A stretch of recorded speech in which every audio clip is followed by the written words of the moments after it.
പ്രിയപ്പെട്ടവരെ, മലബാർ ലിറ്ററേച്ചർ ഫെസ്റ്റിവലിൻ്റെ 3-ാം ദിവസത്തിലാണ് നമ്മളുള്ളത്. കോഴിക്കോട് പോലൊരു സ്ഥലത്ത് അതും ഉച്ചഭക്ഷണമൊക്കെ കഴിച്ച് ഇരിക്കുന്ന സമയത്ത് ഭക്ഷണത്തെക്കുറിച്ചാണ് നമ്മൾ പറയാറുണ്ടല്ലോ, കപ്പലോടിക്കാനുള്ള വെള്ളം നാക്കിനിടയിൽ വരിക എന്ന് പറയുന്ന അങ്ങനെ ഒരു സൂത്രം ഒളിപ്പിച്ചു വെച്ച ഒരു സംഭവമാണല്ലോ രുചി എന്ന് പറയുന്നത്. ഒരാളുടെ ഹൃദയത്തിലേക്കുള്ള ഏറ്റവും എളുപ്പ വഴി വായിലൂടെയാണെന്നും നമ്മൾ ഒരു ചൊല്ലു പറയാറുണ്ട്. ഈ രുചിഭേദങ്ങൾ എന്ന് പറയുന്നത് അത്രമാത്രം പ്രധാനപ്പെട്ടതാണ്. അപ്പോൾ കേരളത്തിൻ്റെ കാസർഗോഡ് മുതൽ തിരുവനന്തപുരം വരെയുള്ള ദൂരത്തേക്കാൾ അന്തരം ഇതിനിടയിലുള്ള ഓരോ കവലകളുടെയും രുചിഭേദങ്ങൾക്കുണ്ട്. ഓരോ കവലകൾക്ക്, ഓരോ വീടിനും, ഓരോ വ്യക്തിക്കും സ്വന്തമായ രുചിവേരുകൾ തന്നെ ഉണ്ട് എന്ന് പറയാം. അങ്ങനെയുള്ള കോഴിക്കോട് വെച്ച് ആണ് നമ്മൾ ഈ ഭക്ഷണങ്ങളുടെ വൈവിധ്യങ്ങളെക്കുറിച്ച്, അപ്പങ്ങൾ എമ്പാടും എന്നാണ് അപൂർണമായിട്ട് പറയുന്നത്. ഇവിടെ ഈ രുചി വൈവിധ്യങ്ങളെക്കുറിച്ച്, രുചി സംസ്കാരങ്ങളെക്കുറിച്ച് നമ്മളോട് സംസാരിക്കുന്ന 2 അതിഥികൾ, ഒന്ന് എഴുത്തുകാരനും സിവിൽ സർവൻറ്റുമായ ലിപിൻ രാജാണ്. മറ്റൊരു അതിഥി ഏകദേശം 3 പതിറ്റാണ്ടായിട്ട് ഭക്ഷണ വിഭവങ്ങൾ ഒരുക്കുന്ന ഷെഫ് മുനീർ മംഗലനാണ്. 2 അതിഥികളും ഈ 2 ഏരിയകളിൽ, ഒരാൾ പാചകം എന്നത് ഒരർത്ഥത്തിൽ കല എന്നതിലുപരി ഒരു ധ്യാനം പിടിച്ച പരിപാടിയാണെന്ന് പറയാൻ പറ്റുക. തീറ്റ ഒരു അസൽ കലയാണെന്ന് നമുക്ക് പറയാം. അപ്പോൾ ഒരു കലാകാരനും ഒരു ധ്യാനിയുമാണ് നമ്മുടെ മുമ്പിലുള്ളത്. Lipin Raj 2012 batch civil servant ഓഫീസറാണ്. തീന്മേശ കുറിമാനങ്ങൾ എന്ന് പറഞ്ഞ് ഈ അദ്ദേഹത്തിൻ്റെ IAS ജീവിതകാലത്തിനിടയിൽ ഇന്ത്യയിൽ സഞ്ചരിച്ചുകൊണ്ട് പല ദേശങ്ങളിലെ ഭക്ഷണ വൈവിധ്യങ്ങൾ അടയാളപ്പെടുത്തിക്കൊണ്ട് എഴുതിയിട്ടുള്ള പുസ്തകമാണ്. ഈ പുസ്തകം മലയാളത്തിലെ ഒരു വേറിട്ട പുസ്തകമാണ്. കാരണം മലയാളത്തിലെ റെസിപ്പി പുസ്തകങ്ങൾ മാത്രമുള്ള സ്ഥലത്തു നിന്ന് ഒരു ഫുഡ് ഫിക്ഷൻ എന്ന് പറയാവുന്ന ജോണറിൽ ആദ്യമായിട്ട് എഴുതപ്പെട്ട പുസ്തകം കൂടിയാണ്. ലിപിൻ ഈ പുസ്തകത്തിൻ്റെ ആമുഖത്തിൽ പറയുന്നുണ്ട്, ചിരട്ടപ്പുട്ട് കഴിച്ചു വളർന്ന ഒരാളുടെ പാലക് പനീർ രുചിയിലേക്കുള്ള യാത്രയാണ് എന്ന് പറയുന്നുണ്ട്. സത്യത്തിൽ ഈ പുസ്തകം പ്രധാനപ്പെട്ട ഒന്നാകുന്നത്, നേരത്തെ പറഞ്ഞ പോലെ റെസിപ്പികൾ മാത്രം പരിചയമുള്ള മലയാളികൾക്ക് ഒരു ഫുഡ് ഫിക്ഷൻ എന്ന ജോണർ പരിചയപ്പെടുത്തുന്നു. രണ്ടാമത്, ഇന്ത്യ പോലെ വിശാലമായ വൈവിധ്യങ്ങൾ ഭക്ഷണത്തിലും സംസ്കാരത്തിലുള്ള ഒരു രാജ്യത്തിൻ്റെ ഭക്ഷണ വൈവിധ്യങ്ങളെ, സംസ്കാരങ്ങളെ അതേ പുസ്തകത്തിൽ പരിചയപ്പെടുത്തുന്നു എന്നുകൂടെയാണ്. ലിപിനോട് ചോദിക്കാനുള്ളത്, ഈ പുസ്തകത്തിലേക്കുള്ള യാത്ര എങ്ങനെയാണ്? Thank you.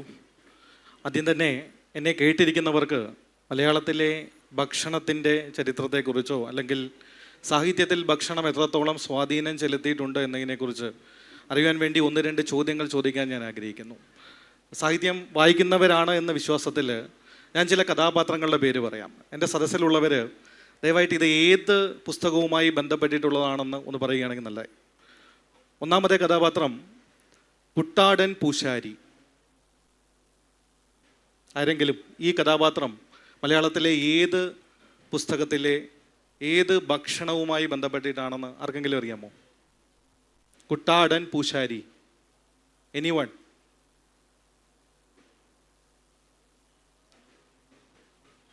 അടുത്ത ചോദ്യം, ആദിയിൽ ഉണ്ടായ മുട്ടയിൽ നിന്ന് പൂർവം കൊണ്ട കുക്കുടം എന്നെഴുതിയ പയ്യൻസിൻ്റെ കഥാപാത്രത്തെ സൃഷ്ടിച്ചതാരാണ്? പയ്യൻസ്. എനിവൺ? ആരെങ്കിലും? Yes, exactly. ഒരു നല്ല കൈയ്യടി കൊടുക്കാം. VKN. ആദ്യത്തെ കുട്ടാടൻ പൂശാരി ഖസാക്കിൻ്റെ ഇതിഹാസത്തിലെ ഒരു ക്യാരക്ടറാണ്. കുട്ടാടൻ പൂശാരിയുടെ മനോഹരമായ ഒരു വിവരണം OV വിജയൻ്റെ ആ മഹത്തരമായ നോവലിലുണ്ട്. 3-ാമത്തെ കഥാപാത്രത്തിൻ്റെ ഒരു സെൻറ്റൻസ് ഞാൻ പറയാം, മലയാള സാഹിത്യത്തിലെ ഒരു സെൻറ്റൻസ് പറയാം. ഓഫീസിലേക്ക് ഇറങ്ങുമ്പോൾ അവളുടെ വലത്തെ കയ്യിൽ മഞ്ഞപ്പൊടിയുടെ അംശം പറ്റിയിരുന്നു. ഏത് കഥയിലാണ്? മലയാളത്തിലെ വളരെ പ്രസിദ്ധമായ ഒരു ഫെമിനിസ്റ്റ് എഴുത്തുകാരിയുടെ ഒരു ചെറുകഥയിലെ ഒരു ഭാഗമാണ്. ആരാണ് എഴുത്തുകാരി? ഏതാണ് കഥ? യെസ്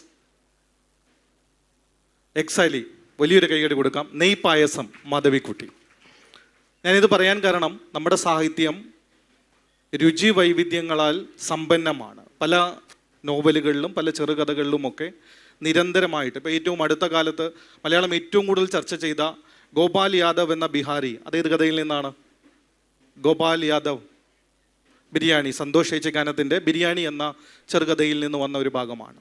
അപ്പോൾ യഥാർത്ഥത്തിൽ മലയാള സാഹിത്യം ഇങ്ങനെ വളരെ വിശദമായിട്ട് രുചിയെക്കുറിച്ച് വൈവിധ്യങ്ങളെക്കുറിച്ച് ചർച്ച ചെയ്തിട്ടുണ്ടെങ്കിലും ഒരു പാൻ ഇന്ത്യൻ ആസ്പെക്റ്റിൽ ഇതേവരെ മലയാള സാഹിത്യം മറ്റ് നാടുകളിൽ എന്താണ് നടക്കുന്നത്, അവിടെയുള്ളവർ എന്താണ് രുചിക്കുന്നത് എന്നതിനെക്കുറിച്ച് വിശദമായ ഒരു പഠനമോ ഒരു ചരിത്രമോ, അല്ലെങ്കിൽ മലയാളികളുടെ തന്നെ ഭക്ഷണ ചരിത്രം ഈ അടുത്ത കാലത്താണ് DC ബുക്സ് ശ്രീമതി സുമാ ശിവദാസൻ്റെ നേതൃത്വത്തിൽ പുറത്തിറക്കിയത്. ഇതിന് ഒരു പ്രധാനപ്പെട്ട മാറ്റം സൃഷ്ടിക്കുക എന്നുള്ള ഒരു ആഗ്രഹത്തിൻ്റെ പുറത്താണ് ഞാൻ യഥാർത്ഥത്തിൽ തീന്മേശ കുറിമാനം എന്ന ഫുഡ് ഫിക്ഷൻ എഴുതുന്നത്. അത് ബേസിക്കലി ഒരു ഫിക്ഷനാണ്. പക്ഷെ പോകുന്നിടത്തെ എല്ലാം അതൊരു എൻ്റെ ഒരു സിവിൽ സർവീസിലെ ഏകദേശം 2 വർഷം നീണ്ടു നിൽക്കുന്ന ഭാരത് ദർശൻ ട്രെയിനിങ്ങിൻ്റെ ഭാഗമായി ഇന്ത്യയിലെ എല്ലാ സിവിൽ സർവീസുകാരും സർവീസിലേക്ക് തിരഞ്ഞെടുക്കപ്പെട്ടാൽ 2 കൊല്ലക്കാലം ഒരു ഇന്ത്യ മുഴുവൻ ചുറ്റി നിൽക്കുന്ന, ഇന്ത്യയിലെ ഗ്രാമങ്ങളും നഗരങ്ങളും ഒക്കെ ഉൾപ്പെടുന്ന ഒരു ഭാരത് ദർശൻ യാത്ര നടത്താറുണ്ട്. അപ്പോൾ ഈ യാത്രയുടെ ഭാഗമായി ഞാൻ ഏകദേശം 300ഓളം സ്ഥലങ്ങൾ സന്ദർശിച്ചു. അതിൽ ഏകദേശം എല്ലാ സംസ്ഥാനങ്ങളും കേന്ദ്രഭരണ പ്രദേശങ്ങളും എല്ലാം ഉൾപ്പെടുന്നു. അപ്പോൾ ആ ഭാഗങ്ങളിലുള്ള പല കഴിച്ച ഭാഗങ്ങളിൽ നിന്നുള്ള കുറിപ്പുകൾ ഞാൻ എൻ്റെ ഡയറിയിൽ എഴുതി വെച്ചിട്ടുണ്ടായിരുന്നു. അവ ചേർത്തിട്ടാണ് ഒരു പുസ്തകം എഴുതിയാലോ എന്ന് ആലോചിച്ചിട്ട് മനോരമ ബുക്സിന് കൊടുത്തപ്പോൾ ഇത് മനോരമ ബുക്സ് പബ്ലിഷ് ചെയ്തത്. അതുകൊണ്ട് തന്നെ ഈ പുസ്തകത്തിൽ പല നാടുകളിലെ രുചികൾ പറയുന്നുണ്ട്. ഒരുപക്ഷേ ആ പുസ്തകത്തിൻ്റെ ആമുഖത്തിൽ പറയുന്നത് പോലെ ചിരട്ടപ്പുട്ട് കഴിച്ചു വളർന്ന ഒരാൾ തമിഴ്നാട്ടിൽ ചെല്ലുമ്പോൾ ഡിണ്ടിഗൽ ബിരിയാണി കഴിക്കുന്നു. ഡിണ്ടിഗൽ ബിരിയാണി തലപ്പാക്കട്ടി ബിരിയാണി ആവുന്നു. ഈ തലപ്പാക്കട്ടി ബിരിയാണി എന്തുകൊണ്ടാണ് ആ പേര് വന്നതെന്ന് ആർക്കെങ്കിലും അറിയാമോ? എന്തുകൊണ്ടാണ് തലപ്പാക്കട്ടി ബിരിയാണി എന്ന പേര് വന്നത്? എന്താണ് കാര്യം? ഈ തലപ്പാക്കട്ടി ബിരിയാണി ഉണ്ടാക്കിയ ആള് ഒരു നായിഡു ആയിരുന്നു. അദ്ദേഹം ഒരു തലപ്പാവ് വെച്ച നായിഡു ആയിരുന്നു. അപ്പം അദ്ദേഹത്തിൻ്റെ ബിരിയാണിയും ബാക്കിയുള്ള കടകളിലെ ബിരിയാണിയും തമ്മിൽ വേർതിരിച്ചറിയാൻ വേണ്ടി നാട്ടുകാരാണ് തലപ്പാക്കട്ടി എന്ന് പേരിട്ടത്, അല്ലാതെ അദ്ദേഹം പേരിട്ടതല്ല. അപ്പോൾ ഈ തലപ്പാക്കട്ടി ബിരിയാണി മുതൽ, ഇപ്പോൾ ഉദാഹരണത്തിന് നിങ്ങൾ ലക്നൗവിൽ പോവുകയാണെങ്കിൽ അവിടെ നിങ്ങൾക്ക് ഏറ്റവും മനോഹരമായ ടിക്കുകളിലൊന്ന് കിട്ടും. നിങ്ങൾ കഴിച്ചിട്ടുണ്ടോ എന്നറിയില്ല, പലരും ലക്നൗവിൽ പോകുമ്പോൾ ടിക്ക കിട്ടാറുണ്ട്. ഈ ടിക്കയുടെ ഒരു വലിയ പ്രത്യേകത, ലോകത്തിൽ ആദ്യമായിട്ട് ടിക്ക സാധാരണ ഹാർഡാണ്, ഇവിടെയാണ് ടിക്ക ഏറ്റവും സ്മൂത്തായിട്ട് കിട്ടുന്ന ഒരു പ്രദേശം. ഇതിനൊരു പ്രധാനപ്പെട്ട കാരണം അവിടെ ഉണ്ടായിരുന്ന രാജാവിന് പല്ലുകൾ നഷ്ടപ്പെട്ടു.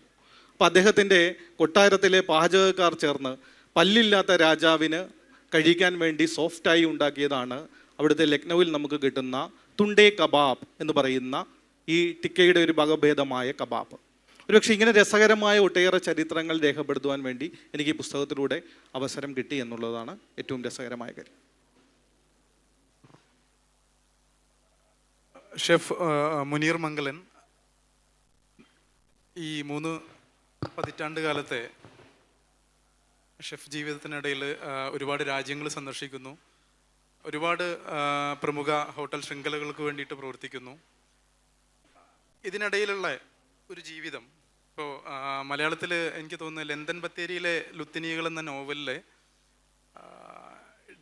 എഡ്വിൻ ചേട്ടൻ എന്ന് പറയുന്ന ഒരു വെപ്പുകാരൻ കഥാപാത്രം ഒരു ആത്മകഥം പോലെ പറയുന്ന ഒരു വാക്ക് ഇതാണ്: ദം വാർപ്പിൻ്റെ അകത്ത് 10 മേടത്തിൻ്റെ ചൂടാണ്, ഇറച്ചിയുടെ ജ്യൂസും വാസനക്കൂട്ടവും തമ്മിലൊരു കെട്ടിമറിച്ചിലാണ് ഇതിൻ്റെ ഉള്ളിലിപ്പോൾ നടന്നുകൊണ്ടിരിക്കുന്നത്.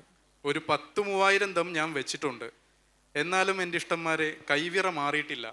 കൈവിറ മാറിയാൽ കല പോകും. ദം പൊട്ടിക്കുമ്പോഴേ എന്താണ് ഉണ്ടാകാൻ പോകുന്നതെന്ന് അറിയൂ. ഈ 30 വർഷമായിട്ട് ഇപ്പോൾ കൈവിറ മാറിയോ? എന്താണ് ഈ ഒരു യാത്രയിൽ ഈ ഫുഡ് വെക്കുക വിളമ്പുക എന്ന്? പ്രത്യേകിച്ച് എനിക്ക് തോന്നുന്നു അബ്ദുള്ള രാജാവ് ഉൾപ്പെടെയുള്ള പ്രമുഖരായ ആളുകൾക്ക് വേണ്ടിയിട്ട് വെക്കുകയും വിളമ്പുകയും ചെയ്തിട്ടുണ്ട്. ആ ഒരു രുചി യാത്ര എന്താണ്? എല്ലാവർക്കും നമസ്കാരം. ചോദ്യം വളരെ പ്രസക്തമാണ്. അതിൽ 2 എലിമെൻറ്റ്സ് ഉണ്ട്. ഒന്ന് ഷെഫ് എന്നുള്ള രീതിയിലുള്ള എലിമെൻസും, വേറൊന്ന് ഒരു എക്സ്പെർട്ടൈസ് എന്നുള്ള രീതിയിലുള്ള, എന്ന് പറഞ്ഞാൽ ഒരു പ്രത്യേക കലയോടുള്ള അയാളുടെ ആ ഒരു കമ്മിറ്റ്മെൻ്റാണ് ആ നോവലിലെ കഥാപാത്രം പറയുന്നത്. അതെന്താണെന്ന് വെച്ചാൽ അവരെ ഒരു പ്രിസിഷൻ എന്ന് പറയും അല്ലേ, ആ സൂക്ഷ്മതയും അതുണ്ടെങ്കിൽ മാത്രമേ അത് അത്രയും വിജയകരമായി വരുവുള്ളൂ എന്നുള്ളതാണ്. ഇപ്പോൾ കൈവച്ച് ചെയ്യുന്നവരിപ്പോൾ നമ്മളൊരു പലഹാരം എന്തുണ്ടാക്കുകയാണെങ്കിൽ നമുക്ക് ആ പ്രിസിഷൻ ത്രോ പോകാൻ പറ്റും. അതേസമയം ഇതിൽ പറഞ്ഞ ബിരിയാണി ആകുമ്പോൾ അത് ചെമ്പിൻ്റെ ഉള്ളിലുള്ള സാധനമാണ്, അത് പൊട്ടിക്കുമ്പോൾ മാത്രമേ അറിയാൻ പറ്റുള്ളൂ. പിന്നെ ഈ 30 വർഷത്തെ യാത്രകളിൽ ഇതിൻ്റെ ഒരു എലിമെൻറ്റ്സ് എന്ന് പറഞ്ഞാൽ ഇതിനോടുള്ളൊരു പാഷൻ ഉള്ള ഒരാളുകൾക്ക് മാത്രമേ ഈ ഒരു ഫീൽഡിൽ നിൽക്കാൻ പറ്റത്തുള്ളൂ. അപ്പോൾ നമ്മൾ actually we cross all borders. നമ്മളൊരു മലബാർ ഫുഡ്, നമ്മളൊരു മലബാറി പെർസ്പെക്റ്റീവ്സ് നിന്ന് പോയതാണെങ്കിലും 38 രാജ്യക്കാരും ഡിഫറെൻറ്റ് എത്നിസിറ്റിയും ഡിഫറെൻറ്റ് കൾച്ചറൽ ഇതിലുള്ള ഡിവേഴ്സിറ്റി ഉള്ള ആളുകളുടെ ഇടയിലാണ് നമ്മൾ ജോലി ചെയ്യുന്നത്. അതുകൊണ്ട് തന്നെ നമ്മൾ എക്സ്പീരിയൻസിൻ്റെ ലെവൽ വളരെ ഡിഫറെൻ്റ് ആയിരിക്കും. ആ ഒരു എക്സ്പീരിയൻസിൽ വെച്ച് നോക്കുമ്പോൾ നമുക്ക് അതിനുള്ളൊരു കോൺഫിഡൻസ് ഉണ്ടാവും, കൈവറക്കാതെ ഉണ്ടാക്കാം.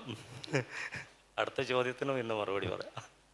ഇപ്പോൾ അദ്ദേഹം പറഞ്ഞ ഒരു കാര്യം, ഈ ഭക്ഷണം ദേശങ്ങളുടെ അതിർത്തികൾ ഭേദിക്കുന്നു എന്ന് പറയുന്നുണ്ടല്ലോ. അപ്പോൾ ഈ സത്യത്തിൽ രുചി ഒരു നാട്ടിലൊരു രുചികളുടെ വൈവിധ്യം ഉണ്ടാവുക എന്ന് പറയുമ്പോൾ ആ നാട് കുറച്ചുകൂടെ പ്ലൂറലാകുന്നു, സെക്യുലർ ആകുന്നു എന്നാണ് നമ്മൾ വെക്കുന്നത്. അപ്പോൾ ഇന്ത്യ പോലെ രാജ്യത്ത് പ്രത്യേകിച്ച് ഒരുപാട് ഭക്ഷണ വൈവിധ്യങ്ങളുണ്ട്. മനുഷ്യന്മാരെല്ലാവരും ഒരുപോലെ ഭക്ഷണം ആസ്വദിക്കുന്നവരാണ്. പക്ഷേ അതേ ഭക്ഷണം തന്നെയാണ് മാറ്റി നിർത്തലുകൾക്കും സെഗ്രിഗേഷനൊക്കെ കാരണമായിട്ടുള്ളത്. ഇതിനെ ഒരു ഈ രുചിയാത്രികൻ എന്ന അപ്പുറത്തേക്ക് സിവിൽ സർവൻ്റ് എന്നുള്ള നിലക്കൂടെ എങ്ങനെയാണ് ഇതിനെ നോക്കി കണ്ടിട്ടുള്ളത്?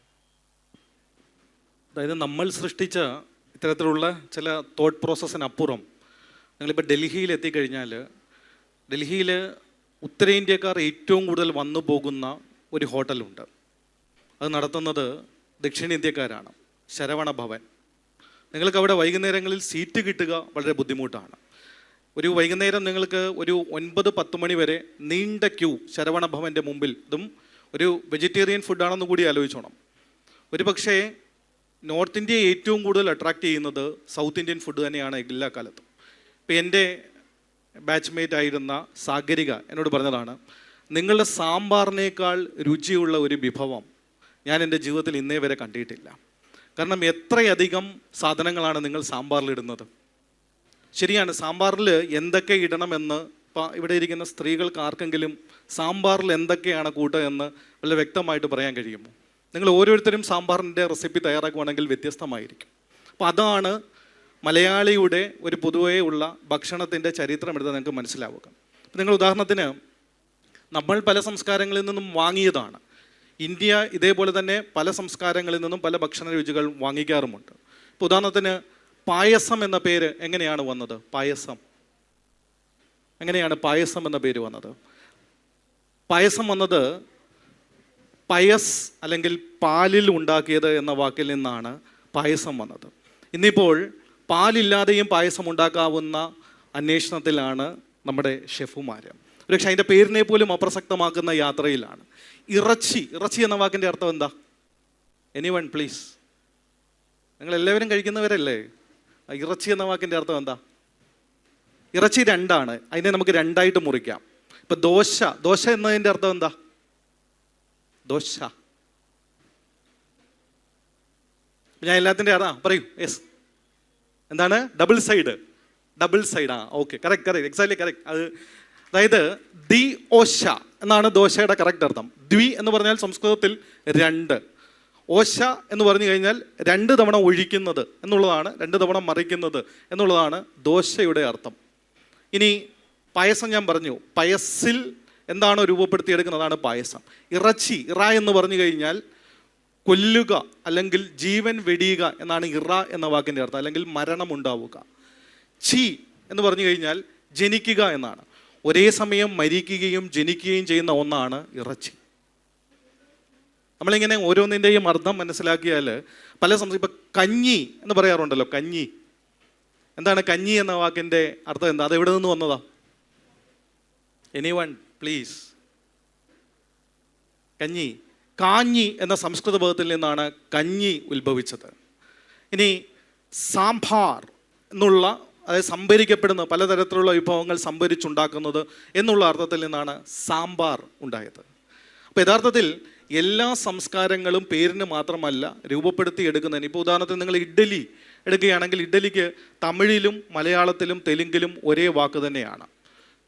ദോശ, തമിഴ്നാട്ടിൽ അതിനെ ദോശൈ എന്ന് പറയുമെങ്കിലും ഒരു ചെറിയ വ്യത്യാസമുണ്ടെങ്കിലും 3 ലാംഗ്വേജിലും ദോശ ഒന്ന് തന്നെയാണ്. അതുകൊണ്ടാണ് നിങ്ങൾക്കൊരു കന്നഡ ഹോട്ടലിൽ പോയി ദോശ കഴിക്കാൻ പറ്റുന്നത്, ഒരു തമിഴ് ഹോട്ടലിൽ പോയി നിങ്ങൾക്ക് ദോശ കഴിക്കാൻ പറ്റുന്ന, ഒരു മലയാളി ഹോട്ടലിൽ പോയി ദോശ കഴിക്കാൻ പറ്റുന്നതിന് കാരണം ഇതാണ്.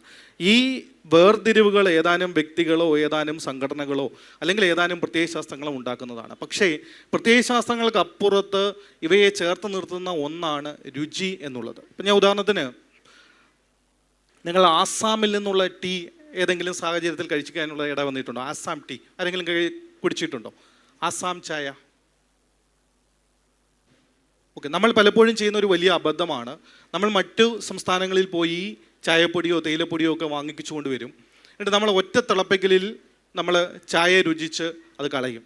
യഥാർത്ഥത്തിൽ ആസാം ടീ അല്ലെങ്കിൽ ഊലോങ് ടീ എന്നാണ് അതിൻ്റെ കറക്റ്റുള്ള പേര്. ഊലോങ് എന്ന് പറയുന്ന ഒരു പ്രദേശത്തെ, മലമ്പ്രദേശത്തെ ഒരു പ്രത്യേക ക്ലൈമറ്റിൽ വളരുന്ന ഒരു ടീ ആണിത്.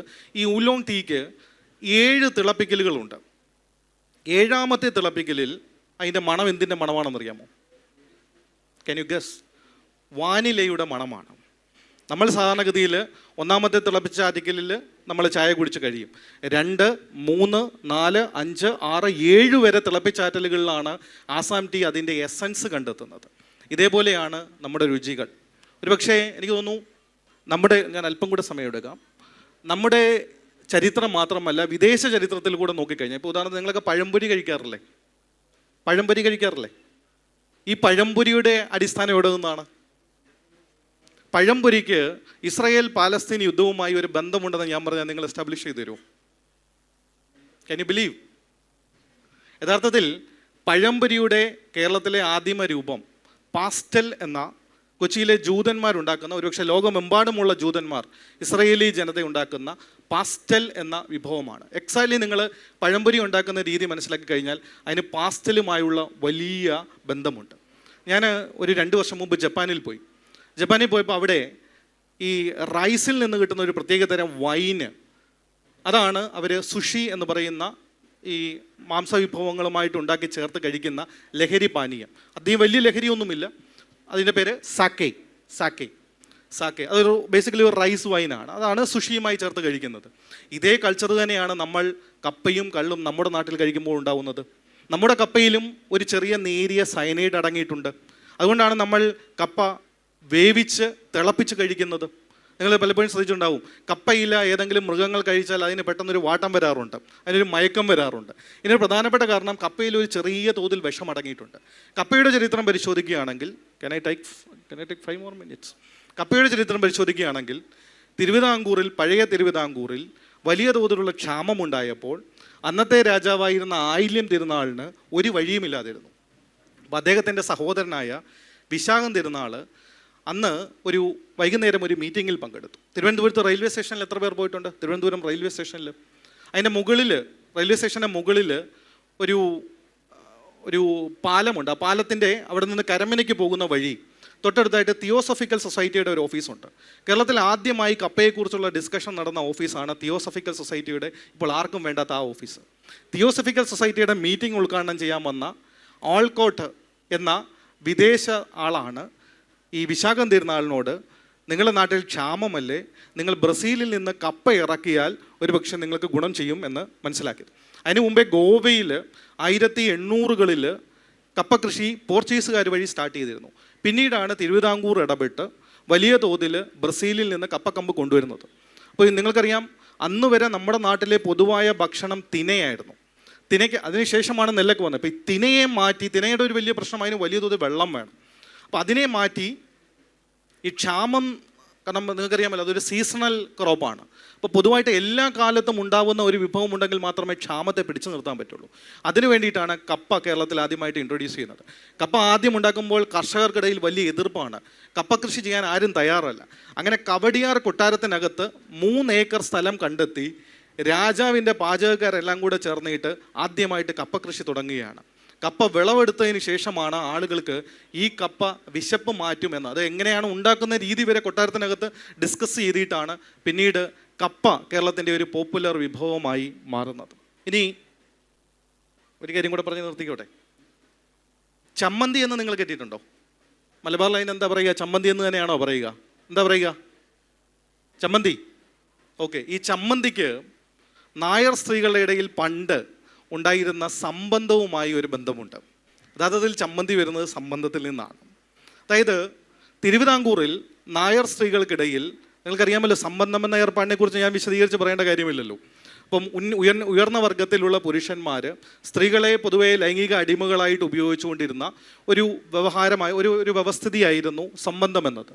ഈ സംബന്ധം എന്നത് തങ്ങളെ ലൈംഗികമായി ദുരുപയോഗം ചെയ്യുകയാണെന്ന് തിരിച്ചറിഞ്ഞ കോന്നിയിലെ നായർ സ്ത്രീകളെല്ലാം കൂടി ചേർന്ന് അന്ന് അവരുടെ പ്രതിഷേധം കാണിച്ചത് കഞ്ഞിയും ചമ്മന്തിയും വെച്ചിട്ടാണ്. അങ്ങനെയാണ് ചമ്മന്തി നമ്മുടെ അടുക്കളയിലേക്ക് കടന്നു വരുന്നത്.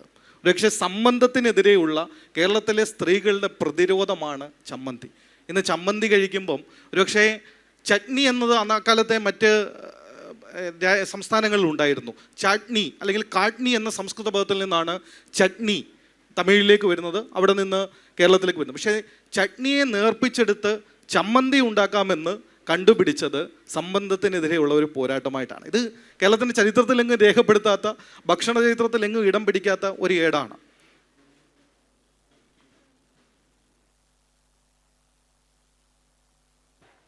ഹലോ, ഈ യാത്രക്കിടയിൽ ഇപ്പോൾ ഒരുപാട് ദേശങ്ങൾ സഞ്ചരിക്കുകയൂടെ ചെയ്തിട്ടുണ്ട്. പ്രത്യേകിച്ച് എനിക്ക് തോന്നുന്നു പഴയ സിൽക്ക് റൂട്ട് ഉൾപ്പെടെയുള്ള ഉയ്ഗൂർ വരെ ഉള്ള ഒരു ഭക്ഷണ വൈവിധ്യം കണ്ട ഒരാൾ കൂടെയാണ്. അപ്പോൾ ഈ നമ്മളുടെ ഭക്ഷണത്തിൻ്റെ ഫ്ലേവ്, ഭക്ഷണത്തിൻ്റെ ഒരു ടോണ്, അത് ദേശങ്ങൾക്കനുസരിച്ച് അല്ലെങ്കിൽ കാലങ്ങൾക്കനുസരിച്ച് ആ ടോണിലുണ്ടാകുന്ന മാറ്റം എന്താണ്? അല്ലെങ്കിൽ ഒരു കാലത്ത് ഇന്ന കാലം മുതൽ ഇന്ന കാലം വരെ ആളുകൾ കൂടുതൽ മധുരവും ഇഷ്ടപ്പെടുന്ന ആളുകൾ, അതല്ലെങ്കിൽ എരിവിനോട് പ്രാമുഖ്യം ഉള്ള കാലം, അങ്ങനെ ഉണ്ടോ? അതല്ലെങ്കിൽ പ്രത്യേക കമ്മ്യൂണിറ്റികൾക്ക് ഇന്ന ഇതിനോട് എന്നുള്ള അങ്ങനെ പ്രത്യേക കാലങ്ങളോ അല്ലെങ്കിൽ ഒരു ടോണിനോട് പ്രത്യേകിച്ചുള്ള അടുപ്പങ്ങളോ ഒക്കെ എങ്ങനെയാണ് രൂപപ്പെടുന്നത്? ഈ ഭക്ഷണത്തിൻ്റെ വിഷയത്തിൽ നമ്മൾ ഒരു ബോർഡർ വൈസ് കോൺസെപ്റ്റിലേക്ക് പോയി കഴിഞ്ഞാൽ അതിൽ ഒരുപാട് കോൺട്രാഡിക്ഷൻസ് ഉണ്ട്. കാരണം നമ്മൾ ഇന്ത്യ ഉപഭൂഖണ്ഡത്തിൻ്റെ കാര്യം എടുത്താൽ തന്നെ നിഗ്രോ പ്രോട്ടോ ആസ്ട്രോയിഡുകളെ തുടക്കം മുതൽ പിന്നീട് അങ്ങോട്ട് ഇൻവേഷൻസാണ്. പറഞ്ഞാൽ ആദ്യം വരുന്നത് ദ്രവിഡിയൻസാണ്, അവർ മധ്യേഷ്യ എന്നാണ് പറയപ്പെടുന്നത് ചരിത്രകാരന്മാർ. പിന്നെ അതിനുശേഷം ആര്യന്മാർ വരുന്നു, അവർ മധ്യേഷ്യ എന്നാണ് വരുന്നത്. അങ്ങനെ വെച്ച് നോക്കുമ്പോൾ നമ്മുടെ ഇന്ത്യയിൽ ഉള്ള ഭക്ഷണക്രമങ്ങളെ ഗ്രാജുവലായിട്ട് വന്ന ജനവിഭാഗങ്ങളുടെ ഭക്ഷണക്രമങ്ങളാണ് നമ്മുടെ ഇന്ത്യയിൽ വന്നത്. ഇന്ത്യക്കാരൻ എന്ന് പറയുന്ന ഒരു സംഗതി ഉണ്ടായിരുന്നോ എന്ന് ചരിത്രപരമായി നമുക്ക് അറിയില്ല. കാരണം ഞാൻ നേരത്തെ പറഞ്ഞ പോലെ നീഗ്രോയിഡുകൾ ഉണ്ടായിരുന്നു, ആസ്ട്രലോയിഡുകൾ ഉണ്ടായിരുന്നു. മനുഷ്യവംശത്തിൽ നിന്നുള്ള ആദിമരായ കുറേ ആളുകൾ ആ നോർത്ത് ഭാഗത്തുണ്ടായിരുന്നു ഉള്ളത് ശരിയാണ്. പക്ഷേ ഒരു സിവിലൈസേഷൻ എന്നുള്ള ആൾക്ക് വന്നത് ഈ അധിനിവേശ ആളുകളാണ്. അത് ആരായിരുന്നാലും, അത് ദ്രവിഡിയൻസ് ആണെങ്കിലും ആര്യൻസ് ആയിരുന്നാലും പിന്നീട് വന്ന മുഗൾസ് ആണെങ്കിലും, അങ്ങനെ അവരിൽ നിന്നും കിട്ടിയ ഭക്ഷണ പാരമ്പര്യമാണ് നമ്മുടേത്. അതുകൊണ്ട് ആ ഭക്ഷണ പാരമ്പര്യം നൂറ്റാണ്ടുകളുടെ ചരിത്രമുണ്ട്. അതിലൊരു സ്റ്റാഗ്നൻ്റ് പൊസിഷൻ അതിന് വന്നിട്ടുണ്ട്. അത് വന്നതിന് ശേഷം അധിനിവേശ ശക്തികൾക്കെതിരെ ഇൻ്റലക്ച്വലായിട്ടുള്ളൊരു മൂവ്മെൻറ്റ് ഉണ്ടായിട്ടുണ്ടായിരിക്കും. അന്നെന്ന് പറഞ്ഞാൽ അധിനിവേശമേ ഉള്ളൂ, റെസിസ്റ്റ് ചെയ്യാൻ വേറെ ടീമില്ല. ദ്രാവിഡന്മാരെ വിന്ധ്യാസദൂരക്കിപ്പുറം ഓടിച്ച് ആര്യൻസ് വന്നപ്പോൾ ആണ് പ്രതിരോധം ഉണ്ടായത്. നമ്മളൊക്കെ ദ്രവിഡിയൻസാണ്, സൗത്ത് ഇന്ത്യക്കാർ. പിന്നീട് അങ്ങോട്ടുള്ള കാലഘട്ടത്തിലാണ് ഏതായാലും റെസിസ്റ്റ് ചെയ്യുക എന്നുള്ളൊരു മൂവ്മെൻ്റ് ഉണ്ടായിരുന്നു. അതിൽ അഡാപ്റ്റ് ചെയ്യുന്നൊരു സിസ്റ്റം ഉണ്ട്. കൾച്ചറൽ അഡാപ്ഷനും സിവിലൈസേഷൻ ലെവലിലുള്ള അഡാപ്ഷനും നടന്നിട്ടുണ്ട്. ആ നടത്തത്തിൻ്റെ ഇടയ്ക്ക് മലബാറിനെ തന്നെ എടുത്തു നോക്കിയാൽ നമ്മൾ കാര്യമായിട്ടൊന്നും അഡാപ്റ്റ് ചെയ്തിട്ടൊന്നുമില്ല. നമ്മുടെ ഇപ്പം വെസ്റ്റേൺ ഗാർഡ്സിൻ്റെ സൈഡിലൂടെയുള്ള മലബാർ ഏരിയ ആണെങ്കിൽ നമ്പൂതിരിമാരും നായന്മാരുമായിട്ടുള്ള ആളുകളുടെ ഭക്ഷണ രീതികളുമായിട്ട് ബന്ധപ്പെട്ട ഭക്ഷണ രീതികൾ തന്നെയാണ് സത്യത്തിൽ മുസ്ലിങ്ങളുടേത്. അതേസമയം ഇവിടെ ട്രേഡേഴ്സ് വന്ന സ്ഥലമാണ് സിറ്റി എന്ന് പറഞ്ഞാൽ. എവിടെയൊക്കെ കപ്പലെടുക്കാൻ പറ്റുമോ അവിടെയൊക്കെ കുറച്ചും കൂടി റിച്ച് ഫുഡ് ഉണ്ടായിട്ടുണ്ട്. അത് അറബ് ഇൻഫ്ലുവൻസ് ഉണ്ട് എന്ന് പറയാം, പക്ഷേ എന്നാലും അത് പൂർണ്ണമായി നമുക്ക് അംഗീകരിക്കാൻ പറ്റില്ല. അതേസമയം ബിരിയാണി പോലുള്ള സാധനങ്ങൾക്ക് മുഗൾ ഇൻഫ്ലുവൻസ് എന്ന് വന്നതാണ്. ഈ ഒരു ഇൻഫ്ലുവൻസിനെ ഞാൻ നേരത്തെ പറഞ്ഞ സിൽക്ക് റൂട്ട് ഉണ്ടല്ലോ, സിൽക്ക് റൂട്ടിൽ ആ കുറച്ച് ഏരിയ ഒക്കെ ഞാൻ സഞ്ചരിച്ചതാണ്. അതിൽ ഉസ്ബെക്കിസ്ഥാൻ, താജിക്കിസ്ഥാൻ. അപ്പോൾ അവിടെ ഉള്ളൊരു ഭക്ഷണ രീതി എന്ന് പറഞ്ഞു കഴിഞ്ഞാൽ ഈ ബിരിയാണി, അവരുടെ റൈസ് ഉണ്ട് അവരുടെ, മന്തി അവിടെ നിന്ന് വന്ന്, അതെ, അവരുടെ ഭക്ഷണ സംസ്കാരം എന്ന് പറഞ്ഞാൽ ഈ നമ്മുടെ ഈ ദമ്മിടുന്ന അങ്ങനെ ഒരു സിസ്റ്റം സത്യത്തിൽ നമുക്കില്ല. അത് അവരൊക്കെ ശരിക്ക് വാരിയേഴ്സാണ് ആക്ച്വലി. അതിൽ മംഗോൾ ഇൻഫ്ലുവൻസ് ഉണ്ട്, മംഗോളിയൻസിൻ്റെ ആ ഒരു സൈഡുണ്ട്. ഈ ഉയ്ഗൂർ എന്ന് പറയുന്ന, ഇപ്പം ചൈന ഒന്നും കൂടി റെസ്ട്രിക്റ്റ് ചെയ്തൊരു ഏരിയ ഉണ്ട്, അവിടെ മുസ്ലിംസാണ് കൂടുതൽ. ഇപ്പം നിങ്ങൾ ബീജിങ്ങിൽ പോയാലും ഷാങ്ങായിൽ പോയാലും, ഞാൻ ചൈനയിൽ യാത്ര ചെയ്യുമ്പോൾ ഞാൻ ശ്രദ്ധിച്ചത് എന്താ വെച്ചാൽ ഭക്ഷണത്തിൽ വൈവിധ്യമുള്ളത് ഉയ്ഗൂറുകാരുടേതാണ്. ഉയ്ഗൂർ മുസ്ലിംസാണ് അവിടുത്തെ കബാബ്സ് അങ്ങനെയുള്ള സാധനങ്ങളെല്ലാം വ്യക്തമായി നല്ല രീതിയിൽ വിൽക്കുന്നതും. നമ്മൾ തന്നെ ഇപ്പോൾ ചൈനയിൽ പോയി കഴിഞ്ഞാൽ നമുക്ക് കഴിക്കാൻ പറ്റുന്ന, നമ്മളൊരു മെൻ്റൽ ഇതുണ്ടല്ലോ സാറ്റിസ്ഫാക്ഷൻ, ആ രീതിയിൽ കഴിക്കാൻ പറ്റുന്ന ഭക്ഷണം നിങ്ങൾക്ക് ഉയ്ഗൂറുകാരുടെ കിട്ടും. അതൊക്കെ ആ സിൽക്ക് റൂട്ടിൽ നിന്ന് വന്ന ഇൻഫ്ലുവൻസാണ്. ആ ഇൻഫ്ലുവൻസ് എന്ന് പറഞ്ഞാൽ മനുഷ്യ രാശിയോളം പഴക്കമുണ്ട്. കാരണം എന്താ വെച്ചാൽ അത് കുറച്ചൊക്കെ ഗ്രില്ല് അങ്ങനെയുള്ള സാധനങ്ങൾ എന്ന് പറഞ്ഞാൽ നമ്മൾ കബാബ്സ് ഉണ്ടല്ലോ, കബാബ്സിൻ്റെ ചരിത്രവും ഇതും തമ്മിൽ പരിശോധിക്കും. ആ കബാബ്സ് തന്നെ നമ്മുടെ ഈ കോസ്റ്റൽ റീജിയനിൽ വന്നിട്ടില്ല. ഇവിടെ നമുക്കൊരു കബാബോ അങ്ങനെ ചുട്ട സാധനങ്ങളൊന്നുമില്ല. എന്നാൽ ആ പണ്ട് കാലമുള്ള സിവിലൈസ്ഡ് ആയിട്ടുള്ള വാരിയസ് ആയിട്ടുള്ള എല്ലാ കമ്മ്യൂണിറ്റികളിലും കബാബ്സ് ഉണ്ട്. നിങ്ങൾ ഗ്രീസിൽ പോയി കഴിഞ്ഞാൽ അവർക്ക് സൂളാക്കി എന്ന് പറഞ്ഞ് അവരുടെ കബാബിനെ അവർ സൂളാക്കി എന്നാണ് പറയുക. നിങ്ങൾ റഷ്യ അങ്ങനെയുള്ള ഉസ്ബെക്കിസ്ഥാൻ ആ റീജിയനിലൊക്കെ പോയി കഴിഞ്ഞാൽ അവിടെ ഷാഷിലിക്ക് എന്നാണ് പറയുക. അതേസമയം നിങ്ങൾ ഇന്തോനേഷ്യയിൽ പോയി കഴിഞ്ഞാൽ, മലേഷ്യ പോയി കഴിഞ്ഞാൽ അവിടെ സാത്ത എന്ന് പറയും. ഇതെല്ലാം ചുട്ട് വരുന്ന സാധനങ്ങളാണ്. ഇതേ സെയിം സാധനങ്ങൾ ജപ്പാനിൽ പോയാൽ തെരിയാക്കി എന്ന് പറയും. അതുപോലെ ഓരോ സ്ഥലത്തും ഇതിന് പേരുകളുണ്ട്. നമ്മുടെ അതൊന്നും സത്യത്തിൽ അങ്ങനെയുള്ള കാര്യങ്ങൾ ഇങ്ങോട്ട് ഇൻഫ്ലുവൻസ് ചെയ്തിട്ടില്ല. ഒരു നേരിയ മുഗൾ സ്വാധീനം, മധ്യേഷ്യൻ സ്വാധീനം, സിൽക്ക് റോട്ടിൽ നിന്നുള്ള ചെറിയൊരു സ്വാധീനം, അതിലുള്ള കുറച്ച് ബിരിയാണി അങ്ങനെയുള്ളതൊക്കെ ഉള്ളൂ. ബാക്കി നമ്മളൊന്നും അങ്ങനെയുള്ള കൾച്ചറൽ ഇംപ്ലിമെൻറ്റേഷൻ ആരെങ്കിലും ചെയ്യാൻ ശ്രമിച്ചിട്ടുണ്ടെങ്കിൽ ബോധപൂർവമായി നമ്മൾ എടുത്തിട്ടില്ല. പിന്നീട് നമ്മൾ മറ്റ് ചർച്ചയിൽ വരികയാണെങ്കിൽ ഒരു 80കൾക്ക് ശേഷമാണ് നമ്മളിൽ ജനങ്ങളെല്ലാം NRIകളൊക്കെ ആയി എക്സ്പാറ്റുകളായി പോയി കണ്ട് പഠിച്ചു വന്ന സാധനം. അതൊക്കെ നമ്മൾ ശാരീരികമായ വിഷയത്തിൽ എന്ന് പറഞ്ഞാൽ നമ്മുടെ ഹെൽത്തുമായിട്ട് റിലേറ്റഡ് ആയിട്ടുള്ള വിഷയങ്ങളിൽ ഒരുപാട് പ്രശ്നങ്ങൾ ഉണ്ടാക്കിയിട്ടുണ്ട്. അതൊക്കെ പിന്നീടുള്ള ഒരു വിഷയത്തിൽ നമുക്ക് ചർച്ച ചെയ്യാം.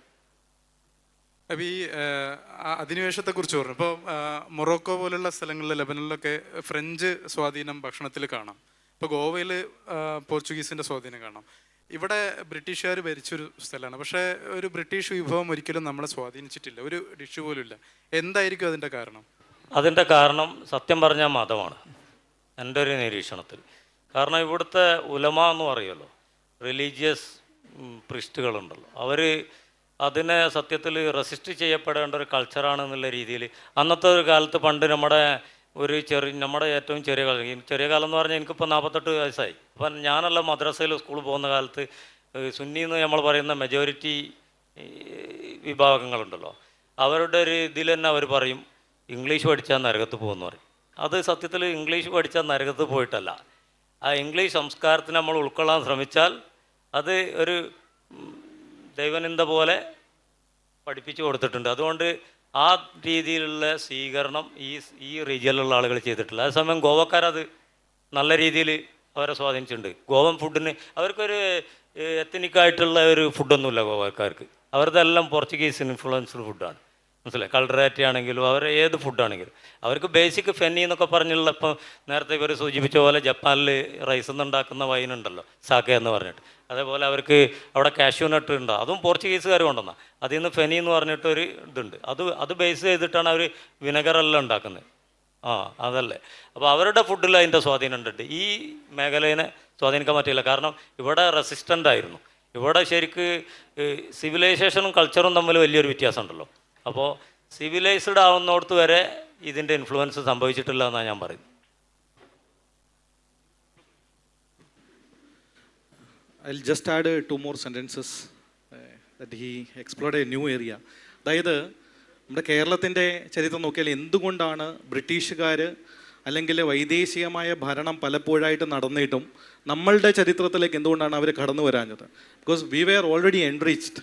നിങ്ങൾ ശ്രദ്ധിച്ചാൽ മനസ്സിലാവും, നമ്മുടെ കൊട്ടാരങ്ങളും നമ്മുടെ കോവിലകങ്ങളും നമ്മുടെ വീടുകളും നമ്മുടെ അറകളും ഒക്കെ കേന്ദ്രീകരിച്ച് ഓൾറെഡി നമ്മൾ ഒരു വലിയ വിഭവങ്ങളുടെ സഞ്ചയം ഉണ്ടാക്കി വെച്ചിരുന്നു.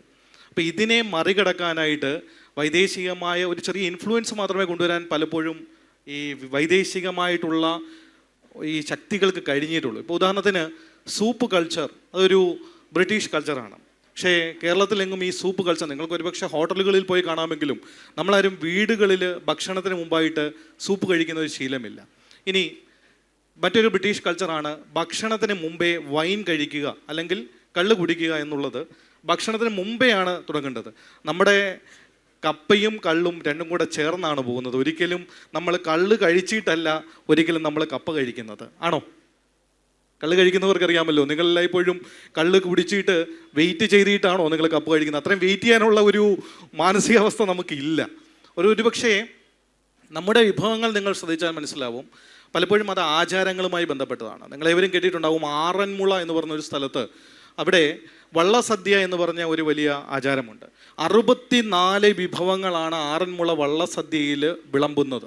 ആറന്മുള വള്ളസദ്യയിൽ. അപ്പോൾ ഒരിക്കൽ അതുമായി ബന്ധപ്പെട്ട ഒരു ചെറിയ ഐതിഹ്യമുണ്ട്. ആറന്മുള വള്ളസദ്യയിൽ അതിൻ്റെ ഒരു ക്രമമെന്ന് പറയുന്നത്, ഒരു പർട്ടിക്കുലർ കരയിലുള്ള ആളുകൾ, അവർക്കൊരു വള്ളമുണ്ട്. ആ വള്ളത്തിൽ യാത്ര ചെയ്യുന്ന 40-ലധികം തുഴച്ചിലുകാരുണ്ട്. അവരെ സ്വീകരിച്ചു കൊണ്ടുവന്ന് അവർക്ക് ഭക്ഷണം കൊടുക്കുന്നു. ഈ ഭക്ഷണം കൊടുത്ത് അവർ സംതൃപ്തരായി മടങ്ങി പോവുകയാണെങ്കിൽ ഈ ആറന്മുളയുടെ കരയുടെ അധിപനായ പാർത്ഥസാരഥി എന്ന് പറയുന്ന ആ ഈശ്വരന് സന്തോഷമായി, അദ്ദേഹവും അവരോടൊപ്പം സന്തോഷവാനായി ആ കുടുംബത്തെ അനുഗ്രഹിക്കുന്നു എന്നുള്ള ഒരു മിത്താണ് ഈ ആറന്മുള വള്ളസദ്യയുടെ പിന്നിലുള്ളത്. അപ്പോൾ ഇവർ ഭക്ഷണം കഴിക്കുമ്പം ആദ്യം ഇലയിടുന്ന ഓരോരോ വിഭവങ്ങളായിട്ട് 64 പ്രിസ്ക്രൈബ്ഡ് ആയിട്ടുള്ള വിഭവങ്ങളുണ്ട്. ഈ പ്രിസ്ക്രൈബ്ഡ് വിഭവങ്ങൾ തന്നെ ചോദിക്കണമെന്നില്ല.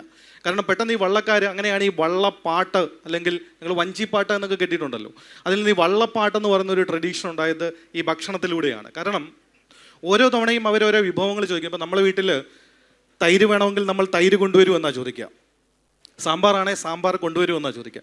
ഇവരങ്ങനെയല്ല, ഇവർ പാട്ടിലൂടെ പാട്ടുപാടി ഇന്ന വിഭവം കൊണ്ടുവരൂ എന്ന് പറയുമ്പോൾ പെട്ടെന്ന് ഈ വിഭവം ഉണ്ടാക്കിക്കൊണ്ടുവരണം, അല്ലെങ്കിൽ ഉണ്ടാക്കിക്കൊണ്ടിരിക്കുന്ന വിഭവം കൊണ്ടുവരണം. ഇപ്പോൾ ഉദാഹരണത്തിന് അവർ ചിലപ്പോൾ ചോദിക്കും, ഇങ്ങനെ പാട്ട് പാടി ചോദിക്കും, കൂമ്പ് തോരൻ കൊണ്ടുപോവാ. ഇപ്പോൾ ചിലപ്പം ഈ കാറ്ററിംഗ് ഏജൻസി കൂമ്പ് തോരൻ തയ്യാറാക്കിയിട്ടുണ്ടാവില്ല. കൂമ്പ് തോരൻ നിങ്ങൾക്ക് അറിയാമല്ലോ, വാഴക്കൂമ്പിൻ്റെ തോരൻ. വാഴക്കൂമ്പ് തോരൻ കഴിച്ച എത്ര പേരുണ്ട് ഈ കൂട്ടത്തിൽ? വാഴക്കൂമ്പിൻ്റെ തോരൻ എല്ലാവരും കഴിക്കേണ്ട വിഭവമാണ് കേട്ടോ. It's A highly vitamin and rich food. വാഴയുടെ തടത്തോരൻ കഴിച്ച എത്ര പേരുണ്ട്? വാഴയ്ക്കകത്ത് തടയുള്ള അത് വെച്ച് തോരൻ വെച്ച് കഴിച്ചത് 2, 3, 4, 5. അതും വളരെ വിറ്റാമിൻ ആൻഡ് റിച്ച് ഫുഡാണ്. അപ്പോൾ ഈ കൂമ്പ് തോരൻ കൊണ്ടുവരിക എന്ന് പറയുമ്പോൾ ഒന്നെങ്കിൽ ഇവർ തയ്യാറാക്കിയിട്ടുണ്ടെങ്കിൽ കൊണ്ടുവരണം, അല്ലെങ്കിൽ ഇവർ അകത്ത് പോയിട്ട് ഈ കൂമ്പ് തോരൻ ഉണ്ടാക്കി ഇവർ അതുവരെ പാട്ട് പാടിക്കൊണ്ടേയിരിക്കും, വള്ളപ്പാട്ട് പാടിക്കൊണ്ടേയിരിക്കും. അവസാനം അവർക്ക് ഭക്ഷണ വിഭവം കൊടുക്കുമ്പോൾ അവരത് അവസാനിപ്പിക്കും. ഇതാണ് വള്ളസദ്യയുടെ. ഇങ്ങനെ ആചാരങ്ങളുമായിട്ട് ഏകദേശം 64 വിഭവങ്ങൾ ബന്ധപ്പെട്ട് കിടക്കുന്നു.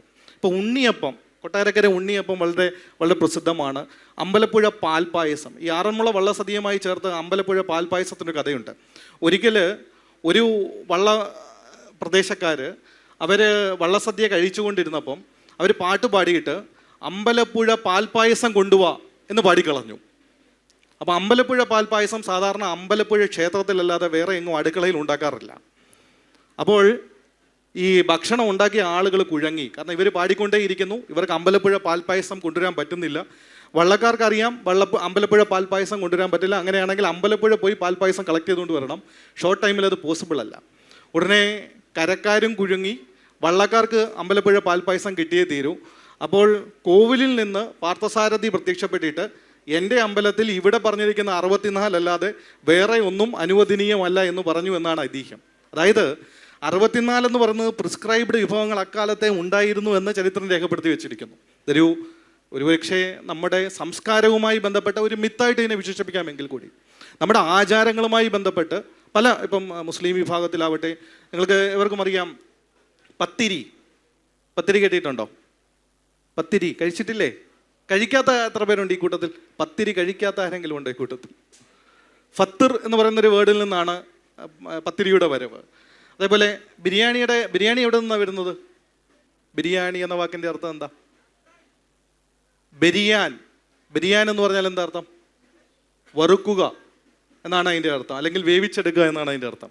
അപ്പം അങ്ങനെ ഓരോ കൾച്ചറിൽ, ഇപ്പം നിങ്ങൾ ഓർത്തഡോക്സ് ക്രിസ്ത്യൻസിനെ ശ്രദ്ധിച്ചു കഴിഞ്ഞാൽ അവരുടെ ഏറ്റവും വളരെ പ്രസിദ്ധമായൊരു വിഭവമാണ് അവലോസ് ഉണ്ട. നിങ്ങൾ എത്ര പേര് അവലോസ് ഉണ്ട കഴിച്ചിട്ടുണ്ട്? വളരെ കുറവാണ്. നിങ്ങൾ ജാതി മത വ്യത്യാസമന്യേ നിങ്ങൾ ആദ്യം ഈ കേരളം മുഴുവൻ നടന്ന് ഈ ഭക്ഷണങ്ങളെല്ലാം ആദ്യം കഴിക്കണം. ദേശാന്തരങ്ങളെല്ലാം മറന്ന് നിങ്ങൾ ഒരു യാത്ര പോയി അതായത് ആളുകൾ പറയുന്ന വ്യത്യാസങ്ങളൊക്കെ മറക്കട്ടെ, രുചികൾ അറിഞ്ഞു കഴിഞ്ഞാൽ നിങ്ങളുടെ നാവിലെ ടേസ്റ്റ് ബഡ്സ് കുറച്ചുകൂടി ഡെവലപ്പ് ചെയ്യും. കാരണം നിങ്ങൾ പോലും അറിയാത്ത രുചികൾ നിങ്ങളുടെ നാവിലെ ടേസ്റ്റ് ബഡ് ഒളിപ്പിച്ച് വെച്ചിട്ടുണ്ടാവും. അത് അറിയണമെങ്കിൽ, ഇപ്പോൾ ഉദാഹരണത്തിന് നിങ്ങൾ സുഷി കഴിക്കുമ്പം അതിൻ്റെ കൂടെ നമ്മുടെ ഒരു ചമ്മന്തി പോലൊരു സാധനം തരാറുണ്ട്, വസാബി കഴിച്ചു കഴിഞ്ഞാൽ നിങ്ങൾ ശരിക്കും എരിയും. അത് നമ്മുടെ കാന്താരി ചമ്മന്തി ഒന്നും അല്ല. അപ്പം ഞാൻ ആദ്യം കഴിച്ചപ്പം ഇത് കണ്ട കാന്താരി ചമ്മന്തി പോലെ ഇരിക്കും. ഞാനിത് കൈകൊണ്ട് തൊട്ടപ്പം എന്നോട് അടുത്തിരുന്ന ഒരു ജാപ്പനീസ് ട്രാൻസ്ലേറ്റർ പറഞ്ഞു, സർ ഇറ്റ്സ് വെരി സ്പൈസി. അപ്പം ഞാൻ പറഞ്ഞു ഞങ്ങളുടെ കാന്താരി ചമ്മന്തി കൊണ്ട്, അവരെ പറഞ്ഞ് മനസ്സിലാക്കാൻ തുടങ്ങി. കാന്താരി ചമ്മന്തി കൊണ്ട് ഞങ്ങൾ ഇതൊക്കെ കണ്ടതാണ്. പിന്നെ എല്ലാ ദിവസവും നമ്മൾ ഈ സ്പൈസി ഫുഡ് കഴിക്കുന്ന ഒരു പ്രദേശത്തു നിന്നാണല്ലോ വരുന്നത്. പക്ഷേ അപ്പോൾ അവർ പറഞ്ഞ് ആദ്യം ഒരു കാര്യം ചെയ്തു, സാറ് സാമ്പിൾ എടുത്ത് ഒരു നുള്ളെടുത്ത് നാവിൽ വെച്ചിട്ട് ഇഷ്ടപ്പെട്ടെങ്കിൽ കഴിച്ചോളാൻ പറഞ്ഞു. ഞാനൊരു ചെറിയ നുള്ളെടുത്ത് നാവിൽ വെച്ചതേ ഉള്ളൂ. എൻ്റെ പെരുവിരലിൽ നിന്ന് എരിവ് കയറി നെറുകയിൽ വരെ എത്തി. കാരണം അത് you had it then can you explain the taste? കാരണം ഒരു സാഹിത്യകാരന് വാക്കുകളിൽ എക്സ്പ്രസ് ചെയ്യുന്നതിന് ലിമിറ്റേഷൻ. വസാബി എന്ന് പറഞ്ഞാൽ ഓയിസ്റാഡിസ് ഉണ്ട്. ഓയിസ്റാഡിസ് എന്ന് പറഞ്ഞ ഒരു റൂട്ടാണ്. നമ്മളെ കപ്പ കിഴങ്ങ് പോലെ വണ്ണം കുറഞ്ഞൊരു റൂട്ടാണ്. ആ റൂട്ട് അവരിങ്ങനെ സ്ക്രബ് ചെയ്യുക. മരത്തിൻ്റെ ചെറിയ, നമ്മൾ ഈ പണ്ട് കൂവ ഉണ്ടല്ലോ, നമ്മുടെ നാട്ടിലെല്ലാം കൂവ അരക്കും, കാരണവന്മാർക്കൊക്കെ അറിയായിരിക്കും. കൂവച്ചെടി നമ്മൾ പറിച്ചിട്ട് ഇങ്ങനെ മുള്ളുള്ള പലകയിൽ വെച്ചിട്ട് ഇങ്ങനെ ഉരസും. എന്നിട്ട് ആ വെള്ളം കളക്ട് ചെയ്ത്, അത് വെള്ളത്തോട് കൂടി കളക്ട് ചെയ്തിട്ട് ഊറാൻ വെച്ചിട്ട് കൂവ നമ്മൾ എടുക്കുമല്ലോ. അതേപോലത്തെ ഒരു ചെറിയൊരു എക്യുപ്മെൻ്റ് ഉണ്ട് അവർക്ക്. അത് വസാബി സ്ക്രബ് ചെയ്യാനുള്ള അതൊരു ചെറിയ റൂട്ടാണ്. നമ്മളെ നടുതലനേക്കാളിലും കൂടുതൽ കുറച്ച് വലുപ്പം ഉണ്ടാവും. ചൈനീസ് യാം എന്നൊക്കെ പറയുന്ന അതിൻ്റെ പോലെ ആ റൂട്ട് ആണ് ഈ ഇത്രയും പഞ്ചൻ്റായിട്ടുള്ള സാധനം. അത് നമ്മൾ അതിലെടുത്തിട്ട് ഒന്ന് ഇങ്ങനെ ഗ്രേറ്റ് ചെയ്യും. ഗ്രേറ്റ് ചെയ്തിട്ട് അത് നമ്മൾ നോർമൽ ഗതിയിൽ നമുക്ക് കഴിക്കാൻ പറ്റാത്തൊരു ഭക്ഷണം കഴിക്കുമ്പോഴാണ് നമ്മൾ അച്ചാർ അങ്ങനെയുള്ള സാധനങ്ങളെല്ലാം യൂസ് ചെയ്യുന്നത്. നമ്മളിപ്പോൾ ഒരാൾ ഈ വെള്ളമടിക്കുന്നവർ അച്ചാർ കൂട്ടുന്നത് അച്ചാർ അതിൻ്റെ കൂടെ എന്തായിട്ടല്ല, ഇത് ഇത്രയും വൃത്തിയായിട്ടൊരു സാധനം കഴിക്കണമല്ലോ, മനസ്സിലായി? അപ്പോൾ ഇത് കഴിച്ചാലേ അവന് കിക്കാവുള്ളൂ. കിക്കാണെങ്കിൽ ഇത് ഉള്ളിൽ പോകണമെങ്കിൽ ഇതിൻ്റെ കൂടെ ഒരു അച്ചാർ ഇടുമ്പോൾ അവന് ഈ വൊമിറ്റിംഗ് ടെൻഡൻസി വരാതിരിക്കുള്ളൂ. അതേപോലെ ഇവരുടെ ഫുഡ് എന്ന് പറഞ്ഞാൽ അവരെ ഷഷീമി എന്നൊക്കെ പറഞ്ഞ ജാപ്പനീസ് ഫുഡിൽ അതിൻ്റെ ചരിത്രം എന്ന് പറഞ്ഞാൽ ഫ്രഷ് മീൻ കടലിൽ നിന്ന് പിടിച്ചുകൊണ്ടുവന്ന മീൻ കട്ട് ചെയ്തിട്ട് അതേപോലെ കട്ട് ചെയ്തിട്ട് അതിൽ റൈസ്, ഇപ്പം നേരത്തെ അവിടെ സൂചിപ്പിച്ച സാക്കെ എന്ന് പറഞ്ഞു, കുതിര ഇറച്ചി വിത്ത് വസാബി. അതെ. അപ്പോൾ കൂടുതലും ഇവരെ ജപ്പാനീസ് ഫുഡിലും ഫിഷിൻ്റെ കൂടെയാണ് ഇത് നോർമലി യൂസ് ചെയ്യുന്നത്. അപ്പോൾ ഇതിൻ്റെ ഒരു മടുപ്പുണ്ടാവുമല്ലോ. ഈ മടുപ്പ് മാറ്റാൻ വേണ്ടിയിട്ട് ഇതിനെ ശരിക്ക് സോയ് സോസിലൊന്ന് മുക്കും. പിന്നെ ഒന്നും കൂടി ഒന്ന് ഉഷാർ കിട്ടാനാണ് ഈ വസാബീൻ്റെ പേസ്റ്റ് ഒന്ന് ഇത് വെക്കും. സാധാരണഗതിയിൽ അവർ ചെയ്യുക എന്താ വെച്ചാൽ ഈ സ്റ്റിക്കി റൈസ് ഉണ്ടാക്കും. ഈ സാക്കെ എന്ന് പറഞ്ഞ റൈസ് വൈനും ഇട്ടിട്ട് റൈസ് അവരെ നമ്മുടെ ജാസ്മിൻ റൈസ് പോലത്തെ റൈസ് ഉണ്ട്. അതുകൊണ്ട് സ്റ്റിക്കി റൈസ് ഉണ്ടാക്കിയിട്ട് ആ സ്റ്റിക്കി റൈസിൻ്റെ മേലെ ഈ പച്ച മീനിങ്ങനെ ഒട്ടിച്ച് വെക്കുക ചെയ്യുക. എന്നിട്ട് അതിൻ്റെ മേലെ ഒരു ചെറിയ ഡോട്ട് അവരിത് തേക്കും. അത് ആ ഡോട്ട് ഏത് വസാബിൻ്റെ ഒരു പേസ്റ്റ് ഒന്ന് തേക്കും. അപ്പോൾ ഇത് മൊത്തത്തിൽ അങ്ങ് കഴിക്കുമ്പോൾ നല്ല സുഖമായിട്ട് അങ്ങ് ഇറങ്ങിപ്പോവും. അത്രയേ ഉള്ളൂ ഇതിൻ്റെ സംഗതി.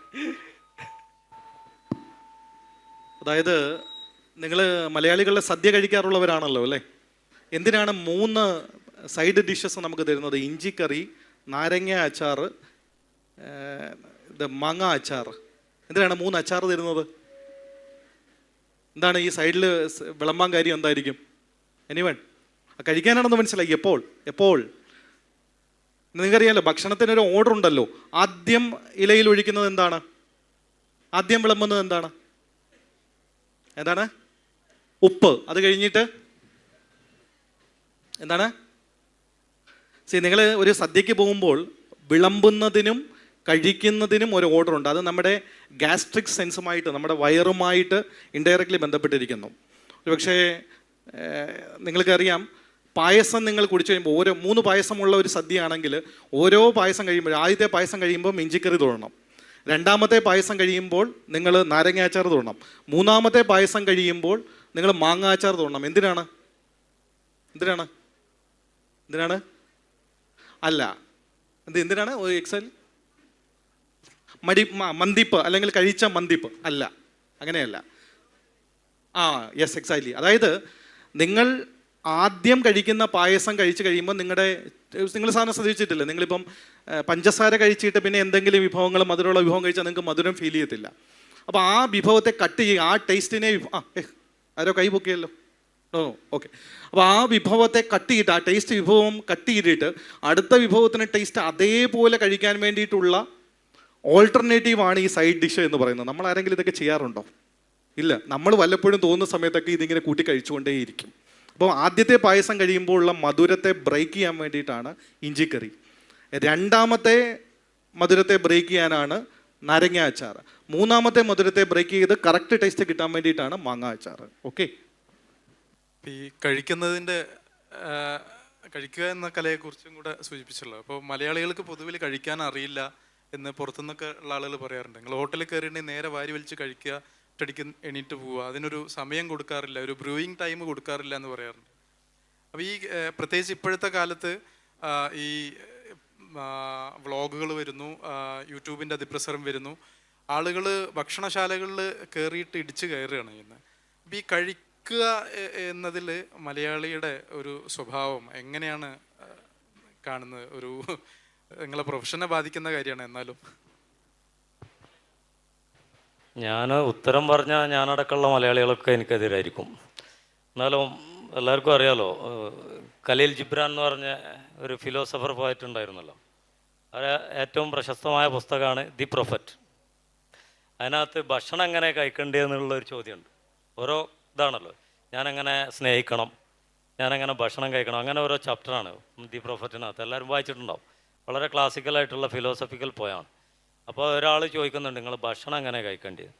അപ്പോൾ ഖലീൽ ജിബ്രാൻ്റെ മറുപടി ഞാൻ വളരെ സംക്ഷിപ്തമായിട്ട് പറയുകയാണെങ്കിൽ പറഞ്ഞു, ഇത് ഒരു അങ്ങനെ ട്രൈബ്യൂട്ട് ടു വർഷിപ്പ് എന്നാണ് ഭക്ഷണം കഴിക്കുക എന്ന് പറയും. നമ്മൾ ആരാധനയാണത് ഭക്ഷണം കഴിക്കുക എന്ന് പറയും. അത് ആ ആരാധനയെ കൊണ്ടുപോയിട്ട് നമ്മളെവിടെ എത്തിച്ചു എന്ന് ഞാൻ വഴി പറയാം. അപ്പോൾ ഖലീൽ ജിബ്രാൻ തന്നെ പറയുന്നുണ്ട്, ഒരു ആപ്പിൾ നമ്മൾ കഴിക്കുകയാണെങ്കിൽ ആ ആപ്പിളിൻ്റെ വിത്ത് എന്നിൽ വളരും എന്നുള്ള ബോധ്യത്തോടു കൂടി ഒരു മീറ്റ് നമ്മൾ കഴിക്കുകയാണെങ്കിൽ ഇന്ന് ഞാൻ നിന്നെ കൺസ്യൂം ചെയ്യുന്നു, നാളെ എന്നെ മറ്റൊരാൾ കൺസ്യൂം ചെയ്യുന്നു, എന്നാൽ പ്രകൃതി എന്നെയും കൺസ്യൂം ചെയ്യുമല്ലോ. അങ്ങനെയുള്ളൊരു പെർസ്പെക്റ്റീവ്സിലായിരിക്കണം ഭക്ഷണം എന്ന് പറഞ്ഞാൽ. ഭയങ്കര വർഷിപ്പ് ഉള്ളൊരു സംഗതിയാണ്. ഇപ്പോൾ ഒരു ബ്രിട്ടീഷ് ഫിലോസഫർ ഉണ്ടല്ലോ, ബുലന്ദ് റൌഫിൻ്റെ ഫിലോസഫിയിൽ പറയണേ, നമ്മൾ ഭക്ഷണം കൊണ്ട് ശരീരത്തിനെയല്ല ഫീഡ് ചെയ്യുന്നത്, നമ്മൾ ആത്മാവിനെയാണ് ഫീഡ് ചെയ്യുന്നതെന്ന് പറയും. അപ്പോൾ ആത്മാവിനെ ഫീഡ് ചെയ്യുന്ന ഭക്ഷണത്തെ കൊണ്ടുപോയിട്ട് വ്ളോഗ് ചെയ്യാനും ഇപ്പോൾ ആളുകൾക്ക് ഫിയർ ഓഫ് മിസ്സിങ് ഔട്ടാണ്. ഞാനെങ്ങാനും 4 വ്ളോഗ് ഒരു സ്റ്റാറ്റസ് ഇട്ടിട്ടില്ലെങ്കിൽ ഞാൻ ഔട്ടായി പോവുക. അപ്പോൾ അവൻ പോയിട്ട് അവിടെ ഒരു പുതിയ റെസ്റ്റോറൻറ്റ് തുടങ്ങിയിട്ടുണ്ട്, അവിടെ കയറി അവിടെ തിരക്കിയിട്ട് കയറിയിട്ട് കഴിക്കുകയാണ്. എന്നിട്ട് അതിൻ്റെ കുറേ ഫോട്ടോ അങ്ങോട്ട് ഇടും. അല്ലാതെ ഭക്ഷണം കഴിക്കുക എന്ന് പറഞ്ഞാൽ മലയാളിയുടെ ഭക്ഷണശീലത്തിൻ്റെ പ്രശ്നം അതാണ്. മലയാളി ഇതാണ് മലയാളീൻ്റെ ഇടയിൽ വന്ന കൾച്ചറൽ ക്രൈസിസ് എന്ന് ഞാൻ പറയും. കാരണം മറ്റുള്ളവരല്ല, ഇറ്റാലിയൻസ് ആണെങ്കിൽ ഇറ്റാലിയൻസിന് ഭക്ഷണം കഴിക്കാനൊരു രീതിയുണ്ട്. വലിയൊരു പ്രോസസ്സാണ് ജപ്പാൻകാരുടെ ഭക്ഷണങ്ങൾക്ക് അറിയായിരിക്കും. അതൊരു റിച്വലാണ് അവരുടെ ഭക്ഷണം. അവർ ചൈനയിൽ പോയിട്ട് ചായ കുടിക്കാൻ നമ്മൾ കയറുമ്പോൾ ചായ തരുന്നത് ഒരു റിച്വലാണ്. അത് ജപ്പാനിലും അങ്ങനെ തന്നെയാണ്. ഇതെല്ലാം വളരെ മൗലികമായിട്ടും അടിസ്ഥാനപരമായും ഫിലോസഫിക്കലായിട്ടും നോക്കിക്കഴിഞ്ഞാൽ അവരുടെ കൾച്ചറും അതിൻ്റെ റിലീജിയനും മതനൈരാശ്യത്തിൽ നിന്നും നല്ല മനുഷ്യരുണ്ടാവില്ല എന്നുള്ള അഭിപ്രായക്കാരനാണ് ഞാൻ. അപ്പം ഇതിലെല്ലാം അവരെ ഏത് മതങ്ങളാണെങ്കിലും അതിൽ ഇടപെട്ടിട്ടുണ്ട്. മലയാളി ഇന്ന് എന്ത് ചെയ്തു? മലയാളി ഇങ്ങനെ സ്കാറ്റേഡായി എല്ലായിടത്തും പോയിട്ട് ഓരോരോ സാധനം കാണുന്നത്. നമ്മൾ കഴിക്കേണ്ട ഈ പറഞ്ഞ കപ്പ തന്നെ ശരിക്കും മലയാളി കഴിക്കേണ്ട സാധനമല്ല. ഇവിടെ ദാരിദ്ര്യം ഉണ്ടായപ്പോൾ വന്ന സാധനം. മലയാളിൻ്റെ ജനറ്റിക്കൽ സ്വഭാവം വെച്ചിട്ട് മലയാളീൻ്റെ ഒരു വെയിനിൻ്റെ വണ്ണല്ല യമനിലെ വെയിന്. ബ്രസീലിലെ കനികളിൽ വർക്ക് ചെയ്യുന്ന ആളുകളുടെ വെയിന് പോലെയല്ല നമ്മളെ വെയിന്. ചെറിയൊരു നൂല് മാതിരി അതല്ല, മനസ്സിലായില്ലേ? അവർ കപ്പ കഴിച്ച് വിചാരിച്ച ഒരു പ്രശ്നമില്ല. നമ്മൾ കപ്പ കഴിച്ചാൽ നമുക്ക് ക്ഷീണിച്ച് മയങ്ങി കിടക്കുന്ന എന്താ? കാരണം അത് നമ്മളെ ബോഡിക്ക് പറ്റൂല. നമ്മളെ ബോഡിക്ക് പറ്റുന്ന വളരെ സിമ്പിളായിട്ടുള്ള കാര്യങ്ങളൊക്കെയാണ് ഈ നാട്ടിൽ കിട്ടുന്ന അങ്ങനെയുള്ള സാധനങ്ങളാണ്. അപ്പോൾ ഞാൻ നിങ്ങൾക്കൊരു ശാസ്ത്രീയമായ ഒരു വശം കൂടി ഭക്ഷണത്തിനെ പറഞ്ഞിട്ട് അവസാനിപ്പിക്കാമെന്ന് വിചാരിക്കുന്നു. ഞാനൊരു പുസ്തകം വായിച്ചിരുന്നു. ഏകദേശം 20 ലക്ഷം ആളുകൾ ലോകമെമ്പാടും വായിച്ച പുസ്തകമാണ്. ആമസോണിൽ അവൈലബിൾ ആണ്. You are what you eat. നിങ്ങൾ എന്താണോ കഴിക്കുന്നത് അതാണ് നിങ്ങൾ. ഒരു ക്യാൻസർ സർവൈവർ, അവർക്ക് ഈ പുസ്തകം എഴുതിയ ഡോക്ടർ ഗില്ലിയൻ മക്കെയ്ത് എന്നാണ് അവരുടെ പേര്. അവരൊരു അവരൊരു ഫുഡ് സയൻറ്റിസ്റ്റാണ്, ന്യൂട്രീഷനിസ്റ്റാണ്. അവർക്ക് ക്യാൻസർ വന്നതിന് ശേഷം ആ ക്യാൻസറിൽ നിന്ന് റിക്കവർ ചെയ്യാൻ വേണ്ടി അവർ പേഷ്യൻസിന് സജസ്റ്റ് ചെയ്ത ഭക്ഷണ രീതികൾ, അവർ സ്വയം സ്വീകരിച്ച ഭക്ഷണ രീതികളും ചേർത്തെഴുതിയ മനോഹരമായൊരു പുസ്തകമാണ്. എന്ത് കഴിക്കണം, നിങ്ങൾ കഴിക്കുമ്പോൾ നിങ്ങളുടെ ശരീരത്തിൽ എന്ത് മാറ്റം ഉണ്ടാകുന്നു. ഇപ്പോൾ ഉദാഹരണത്തിന് ചില ആളുകൾ അവരുടെ ഇത് കുറയ്ക്കാൻ വേണ്ടി, വണ്ണം കുറയ്ക്കാൻ വേണ്ടി അരി ഭക്ഷണം കുറച്ചിട്ട്, കാർബോഹൈഡ്രേറ്റ് റിച്ച് ഫുഡ് കുറച്ചിട്ട് അവരെന്താ ചെയ്യുന്നതെന്ന് വെച്ചാൽ രാവിലെ ചപ്പാത്തി കഴിക്കും, എന്നിട്ട് ഉച്ചക്കത്തെ ചോറ് പൂർണ്ണമായിട്ട് ഒഴിവാക്കും, എന്നിട്ട് ചപ്പാത്തിയുടെ എണ്ണം കൂട്ടും. ഇപ്പം എന്താ സ്വാഭാവികമായിട്ടും പറ്റുക? രണ്ടും കാർബോഹൈഡ്രേറ്റ് ആണെന്ന് അവർക്ക് ബേസിക്കലി മനസ്സിലാവുന്നില്ല. അപ്പോൾ എണ്ണം കൂട്ടുകയും അതേസമയം ഒരു പർട്ടിക്കുലർ വിഭവം ഒഴിവാക്കുകയും ചെയ്യുന്നത് കൊണ്ട് നിങ്ങളുടെ ശരീരത്തിൽ യാതൊരു മാറ്റവും, എന്നിട്ട് അവർ വിലപിക്കുകയാണ്, എൻ്റെ വണ്ണം കുറയുന്നില്ലേ, എൻ്റെ ശരീരം അങ്ങോട്ട് ശോഷിക്കുന്നില്ലേ എന്ന്. അപ്പോൾ എന്താണ് നിങ്ങൾ കഴിക്കുന്നത് അതാണ് നിങ്ങൾ. You are what you eat എന്ന ഡോക്ടർ ഗില്ലിയൻ മക്ബത്തിൻ്റെ പുസ്തകം ആമസോണിൽ ലഭ്യമാണ്.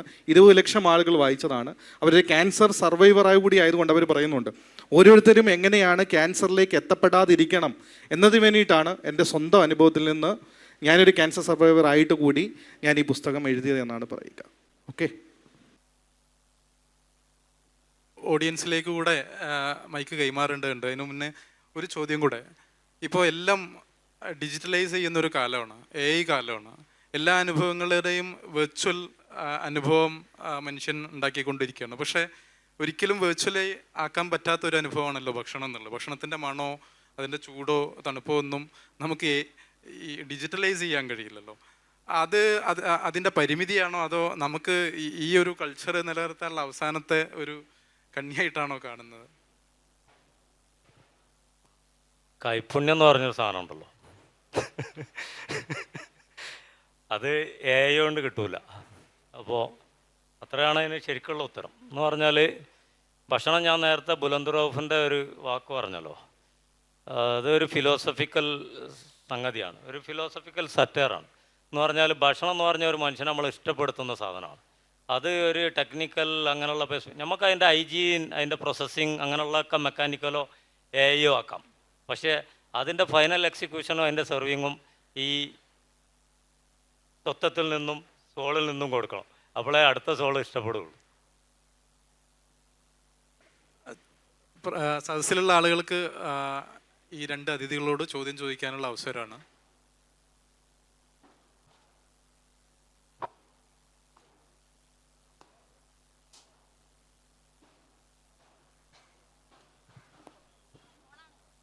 ഹലോ, ഈ വിരുദ്ധ ആഹാരങ്ങൾ എന്ന് പറയുന്നുണ്ടല്ലോ. ഇപ്പോൾ ഇറച്ചി കഴിക്കുമ്പോൾ തൈര് കൂടെ കഴിക്കാൻ പാടില്ല, ഈ ഇറച്ചി മീനും ഒരുമിച്ച് കഴിക്കാൻ പാടില്ല, തേന് നെയ്യ് അങ്ങനെ ഒരുമിച്ച്, അതിലെന്തെങ്കിലും കാര്യമുണ്ടോ എന്നുള്ളത്?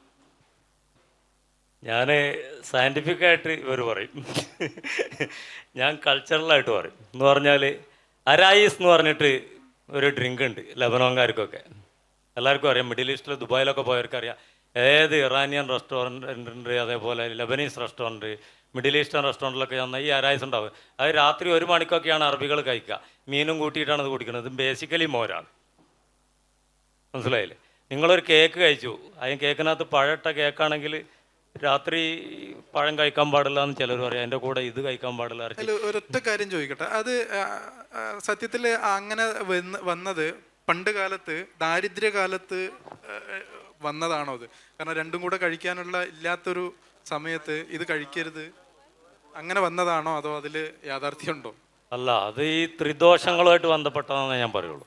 ഈ പിത്തം കഫം എന്നൊക്കെ പറഞ്ഞ് വൈദ്യന്മാർക്ക് അവർ കൊടുക്കുന്ന മരുന്നുമായിട്ട് ബന്ധപ്പെട്ട് ചില സാധനങ്ങൾ കഴിക്കാൻ പറ്റൂല. അത് സ്വാഭാവികമായിട്ടുള്ളതാണ്. അത് മെഡിക്കേഷനായിട്ട് ബന്ധപ്പെട്ടാണ്. കാരണം മെഡിക്കേഷനായിട്ട് ബന്ധപ്പെട്ട് നമ്മൾ കഴിക്കുന്ന സാധനം മരുന്ന് തന്നെയാണ്, അത് ഭക്ഷണമല്ല. അതേസമയം ഭക്ഷണം മരുന്നാണ് അത് പറയുന്നത്, അതേസമയം മരുന്ന് ഭക്ഷണമല്ല. അപ്പോൾ ആ മരുന്നുമായിട്ട് കോൺട്രാഡിക്ഷൻ വരുന്ന ചില സാധനങ്ങൾ പണ്ടുള്ളവർ കഴിക്കാൻ പറ്റൂല. അത് പിന്നെ ഇങ്ങനെ മിത്തുകൾ മുഖേന പിന്നെ അത് കഴിക്കാൻ പറ്റൂല എന്നുള്ള ഒരു രീതിയിൽ വന്നതാണ് എന്നാണ് എൻ്റെ ഒരു അഭിപ്രായം. ഞാനൊരു സിവിൽ സർവൻ്റ് ആണ്, ഞാനൊരു ന്യൂട്രീഷനിസ്റ്റ് അല്ല. എങ്കിൽ കൂടിയും എനിക്ക് തോന്നിയിട്ടുള്ളത്, നമ്മൾ ഈ ഭക്ഷണം കഴിക്കുമ്പോൾ തന്നെ നമ്മൾ കാണുന്ന പല രീതികളുമൊക്കെ അതാത് ദേശങ്ങളുമായി ബന്ധപ്പെട്ടാണ്. ഇപ്പോൾ ഉദാഹരണത്തിന് ഞാൻ കുറച്ചു കാലം മധുരയിൽ ജോലി ചെയ്തതാണ്. അപ്പോൾ ഞാൻ എൻ്റെ ഒരു സ്റ്റാഫിൻ്റെ മാരേജിന് പോയി.